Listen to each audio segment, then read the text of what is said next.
Buongiorno a lei, Massimo, buongiorno a tutti gli ascoltatori. posso fare io la prima Buongiorno, domanda al Roberto. Presidente? Volevo chiedere a Di Pietro se a lui mancano un po' le primarie.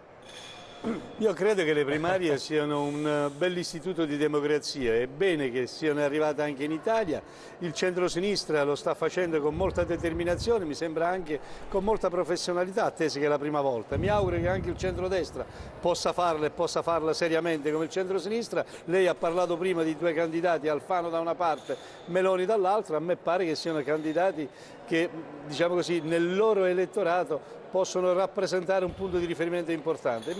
Mi auguro che anche nel centrodestra ci sia una competizione reale. Roberto, io torno alle primarie del centrodestra intanto per rivendicare il fatto che la Meloni l'ha detto a noi che non aveva sentito Berlusconi proprio uscendo dall'umiltà un paio di giorni fa. Ma comunque, Di Pietro, visto che le primarie del PDL rischiano di essere il primo atto anti-berlusconiano di quel partito, ma perché non si candida lì?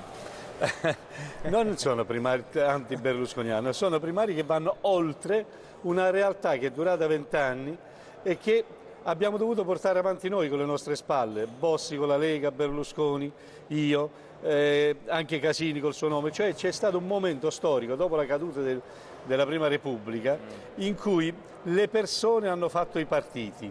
Oggi i partiti fatti solo di capi hanno fatto il loro tempo, le primarie sono Quindi un gesto anche di i capi democrazia. hanno fatto il loro tempo. Io sono d'accordo, infatti io sono il primo che a partire dal 15 dicembre noi ci stiamo impegnando per portare l'Italia dei Valori a una realtà che sia in grado di camminare e di fare una politica senza bisogno di ricorrere sempre all'ordine del capo. Credo che questo sia un gesto di umiltà e di responsabilità che auguro possano fare anche tutti gli altri partiti e per quanto ci riguarda lo vogliamo fare per portare avanti un programma politico che sia esattamente alternativo a quello che sta facendo Monti, che a mio avviso impoverisce ancora di più i soggetti deboli del Paese e crea ancora di più una maggiore divaricazione sociale tra pochi che stanno troppo bene e troppi che stanno troppo male. Sulle posizioni della Meloni? Ma guardi che la Meloni sta nel centrodestra, ma è una giovane professionista che sta facendo politiche su cui io non ho nulla da dire se non confrontarmi sulle idee. Naturalmente io sono da quest'altra parte e da quest'altra parte vorrei dire una cosa. Io ci sto dal primo giorno che è arrivato Monti. All'ultimo giorno di Monti sia il centrodestra che il centrosinistra lo criticano, però in Parlamento a votare contro anche oggi quella legge di stabilità ingiusta e iniqua sarà solo l'Italia dei Valori. Tutti gli altri fuori dicono che è una legge di stabilità che non va bene, ma dentro la votano. Senta, lei vede l'arancione come i tori vedono il rosso, mi riferisco al colore del movimento dei sindaci, il suo ex forse dei magistri, se non ho capito bene se è ex o meno IDV. L'Italia dei Valori è una formazione politica che è aperta ai movimenti, alle associazioni, a tutta quella società civile che innanzitutto vuole costruire un paese in cui ci sia una politica e una giustizia sociale, intendo dire, più equa per tutti. Per cui quelle realtà e quei movimenti, come il Movimento Ragione, che vogliono portare avanti questi interessi sono per noi non sono competitor, ma sono associati, sono realtà con cui vogliamo collaborare insieme. Non satelliti. Lei ha detto qualche ora fa, ancora, torniamo nell'audio del PD, del centrosinistra, vogliamo stare lì. Donati diceva la stessa cosa, fa tornare Donati nell'IDV. Donati è una risorsa ed è una persona che è venuta dalla società civile e si è impegnata in politica con onestà e mani pulite, per cui io non ho mai avuto rancore e gli auguro buona fortuna. Per quanto ci riguarda, io torno a ripetere, io non torno nel PD, io voglio costruire un centro-sinistra in cui è il PD che deve decidere che fare, perché lei mi insegna, e stava qui a spiegarlo a tanti altri, lei mi insegna che nel centro-sinistra, durante queste primarie, si sta chiarendo una questione importante. È un centro-sinistra che vuole fare una politica che va da quel sistema regionalistico che sta portando avanti Monti e quindi tornare più vicino agli strati sociali più deboli. Io sto raccogliendo le firme, lo vorrei dire anche alla televisione pubblica attraverso una televisione privata. Stiamo raccogliendo le firme per abrogare l'articolo 8. Siamo al paradosso qui. Vorrei dire, stiamo raccogliendo le firme per abrogare l'articolo 8 e l'articolo 18.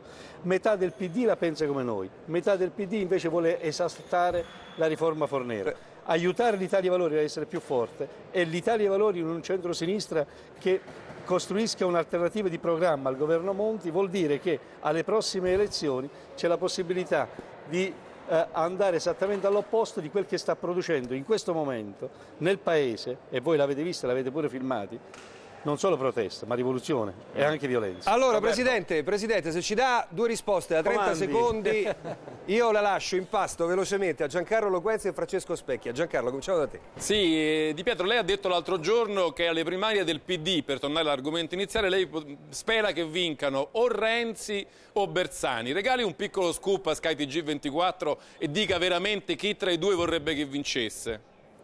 No, io faccio ancora di più. Io le sto dicendo, io quelle primarie le rispetto e il giorno dopo le primarie, chiunque vinca, anche Renzi... no, questo è meno però.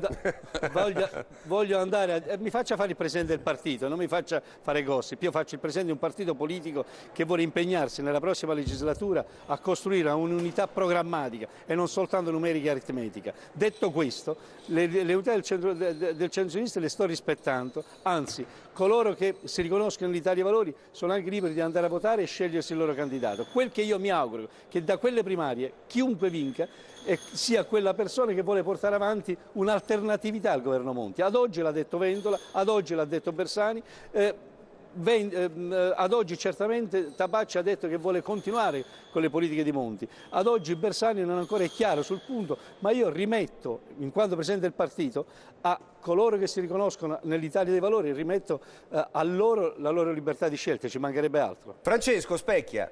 Sì, due cose velocissime, buongiorno Presidente. No, la prima cosa è sapere se c'è una pietra tombale, una pietra tombale definitiva sul discorso di Grillo. Cioè Barbato giorni fa si è offerto come sponda per Favia, per i ribelli grillini, poi la cosa è finita lì, però c'è sempre un avanti e indietro, Di Pietro con Grillo, no, ora sì o no, e quindi capire un attimo se riuscirete a unirvi o meno, cioè per evitare il pericolo del famoso 4%. E poi l'altra cosa, col cuore in mano, io sono amico di Beppe Grillo e ridiamo insieme di questi gossip che tutti i giorni leggiamo sul giornale. Noi non abbiamo mai parlato di alleanze politiche tra di noi, né ufficialmente, né ufficiosamente, né davanti a un caffè, perché lui sta facendo un percorso, a mio avviso, corretto e importante, quello di unire la protesta, e quindi da me non sentirete mai una parola contro chi per protesta sta aggruppandosi e mettendosi insieme per presentarsi alle elezioni. Noi dell'Italia dei Valori sentiamo la responsabilità di pensare al giorno dopo la protesta, e cioè di costruire una coalizione che vinca le elezioni su un programma che metta al primo posto una giustizia sociale più equa, e quindi siamo disponibili a collaborare, se ci sono le condizioni oggettive e soggettive, col centro-sinistra che uscirà dalle primarie. Altrimenti cercheremo di costruire un'alternativa che comunque dentro il Parlamento sia una voce che si oppone a quel che sta facendo il governo Monti in questo momento. Giancarlo, salutiamo... Lei sa meglio di me, che siamo gli unici che stanno facendo opposizione in Parlamento.